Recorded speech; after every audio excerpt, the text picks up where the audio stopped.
В момента съм на излет в гората, а провизиите за това приключение са приготвени от брат ми Алекс. Да видим какво ми е приготвил Алекс и дали е помислил логично. Окей, виждаме одеяло. Това е...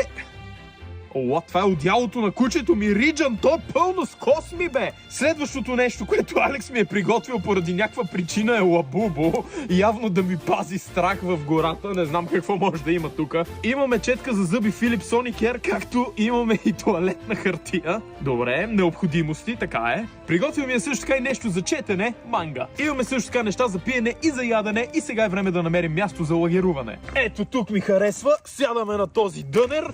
И се надяваме нещо да не ми изкочи изотзад за така. Харесва ми да слушам просто тишината на гората. Много е готино.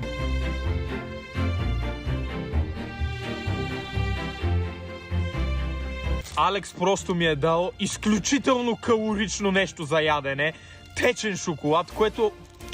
Какво е това ядене изобщо? Независимо къде се намирате, грижата за зъбите и венците е задължителна. Затова аз избрах Philips Sonicare. Четка за зъби, която използва звукова технология и отстранява до 10 пъти повече биофилм на труднодостъпните места в сравнение с механична четка за зъби. Има батерия, която издържа до 3 седмици с едно зареждане и прави усмивката ви изкрящо бяла. Започва да става много студено, така че искам още сега в коментарите да напишете дали искате наистина 24 часа в гората. Реално, напълно сам. Пишете отдолу.